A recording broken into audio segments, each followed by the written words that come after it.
So we're here at KW Craft Cider. Michael's joined us. Thanks for seeing us over the holiday break. Can you tell us just a little bit about the operation right now and how long you've been operating for? Yeah, so we've been operating for, it's about 3 years. And we receive all the juice here, do all the primary operations, and make the best cider we can, best seasonals we can, and do all of our own packaging as well. So you're based out of Kitchener-Waterloo. Have you always been here, or is it a place that you've come to call home? The cidery's always been here for the past 3 years. As for myself, I'm from Toronto, but I about 3 years ago, I worked a little bit in Kitchener, and I didn't know much about the area, but I fell in love with it. So I actually came here before knowing what I was going to do while I'm here. But yeah, I fell in love with the area, moved here, and started making cider. So what got you into cider? Great question. It's an easy drink to get excited about. The quality's really started going up with some of the locally produced ciders, so I was very excited. Cider's just one of those ideas that I got really excited about, thinking, hey, I can do better than some of the mass-produced stuff on the market. So I just started getting more and more excited about really making a refined local cider that's going to raise the bar for everything that's available either in the bars or in LCBO. And is there like a specific point where you were going, you know what, I think we could have some fun and this could actually work as a job? Did you have one of those moments, or is it something that's just grown and now you're going, okay, yeah, this is it. This is what I do. For me, is right off the bat, I set out to make something very refined and more refined than the others in the LCBO. I didn't start on the home brewer level. So right from the first batch I did, it wasn't so much tinkering. It was more, hey, how can I make something really excellent?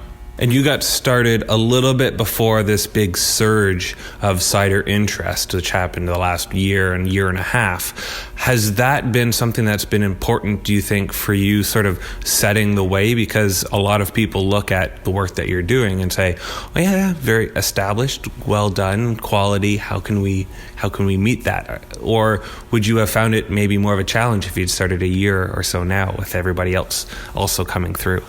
I think it is more challenging to start now. So I'm glad I started a little earlier, but also all these new entrants or people coming into ciders, it's a great thing. Because like I said, with each new person putting their effort into it, it's changing people's perception from what long ago was more of a novelty drink. Now you've got people making high quality cider and not just a straight up really sweet cider. You've got people doing, of course, all the different craft ciders and variations and using different fruits and other ingredients. So it's a great thing, and it's great for cider, and certainly I have seen it get more competitive over the few years. Is there some sort of camaraderie or family type feel in the industry? Yeah, there is. I certainly got a lot of help from existing cideries, and when people call me, I try to help out too. At the end of the day, everyone's running different businesses, so it's not like everyone's under one roof. But I find that everyone is pretty quick to help each other because there are also many opportunities for people to return the favor soon after. So yeah, that community feel is there. I guess it makes it helpful to know that you're going into an organization or a group where it's a positive day. So do you still enjoy coming in the mornings when it's, you have to do the bottling process and be here at 6 and you're not going to leave until it's way too late? Yeah, I really do. I mean, some days are harder work than others when you get into it. But yeah, I can honestly say I'm excited to come in every morning. So you're also involved with the Cider Association here in Ontario. Can you tell us a little bit about how that got together and what's your role there? So it got started a little before my time. And it's really, there are other people doing a lot of the heavy lifting there. So my role is, I'm currently secretary of the association, but there are other members that are doing a lot of the heavy lifting, and they're all listed on the OCCA website as well. So yes, that's my role right now. I'm helping as much as I can. And it was already up and running before I started, and a lot of those people are carrying it forward right now. So what does that group of people together for Ontario, what does that do for the sector, in your opinion? Well, so I can talk about it generally, to get a more detailed response from the association. I'd have to direct you to the president, but I can talk as, owner of KW Craft Cider. So the association, there have been, it helps get everyone pulling in the same direction. So there've been recent alcohol tax reforms over the past year, 2 years. So it helps to have a kind of everyone on the same page and a unified voice. And going forward, having the OCCA in place helps also give that clear message. Okay, here's what the next step can be, rather than the government trying to get input from dozens of individuals. How do you view the industry in Ontario as compared to elsewhere, or have you had a chance to really go experience some of the other sections of cider around the world? I have. I worked briefly in England. That's where I first found out cider was a drink. But yeah, Ontario, I think the cider market here, it's like there are other parts of North America that have a developed cider community, but I think Ontario's among them, and Ontario's got some of the best apples in the world. So I think, so Ontario's up among the best producers in North America, I'd say. And I think compared to when comparing it to the rest of the world, I think a lot of parts of the world have an established cider industry.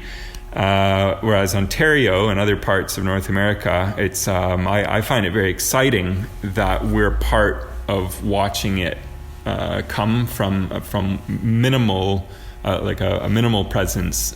We get to watch it develop. And then all the way from that large perspective of world down to Kitchener-Waterloo, what are your impressions of the area here? Are they cider fans, or are they starting to get into it, or are you waiting for it to really kind of turn the corner like a lot of rest of the province has?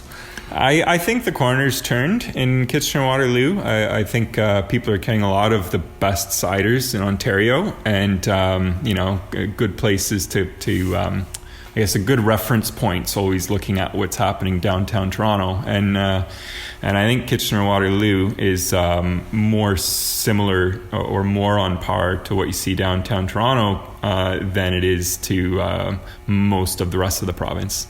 I'd agree, being in Ottawa. Yeah, it's probably the very same. We get sort of the outskirts that have coming in, but it's been steadily growing since we've been there in the last 2.5 years. So it's really nice to see that it is sort of flourishing in a lot of the different areas. I guess as we come into 2018, is there anything that you are excited about within the industry or within yourself that you can speak about for the new year? So for ourselves, we're getting a bit of a reputation for doing high quality seasonal ciders. So I don't have it all ironed out for what's happening in 2018, but we'll certainly continue to experiment with different fruits, but also getting into some of the other ingredients and different yeasts and those things. So we'll be sure to broadcast what we've got coming up. It's not all figured out yet, but rest assured we'll have some interesting seasonals. And where does your stretch reach if people are interested in getting it? Where are some of the further areas? Because I know it's pretty popular in the Kitchener-Waterloo area, obviously. But if someone isn't able to get into the KW, where else could they go to get access? Yeah, so most of it, as you said, Kitchener-Waterloo. Of course, we've got a lot of spots downtown Toronto. So further away, we're in every LCBO. Sorry, not LCBO. Every Loblaws and group. Loblaws group stores, such as Canadian Superstores, Ayers. Also, every Sobeys all across Ontario. So that covers the whole province. And aside from that, you can check select LCBO stores. But I think the grocery stores give a lot of reach. Excellent. And I guess my final question to you is, of all the ones that you've made, and if you want to go outside of your own product, that's fine too, what would you say would be considered your favorite? Good question. I'm a fan of a clean, traditional, refined cider. So we pride ourselves on that. So talking about, if you want a bit of a more interesting answer, then I'll recommend our Thai ginger cider made with hot Thai peppers and ginger. Very nice. Thank you so much. I wish you all the best in 2018, and I'm sure we'll be excited to see some of the new ones coming out. Okay. Thank you very much.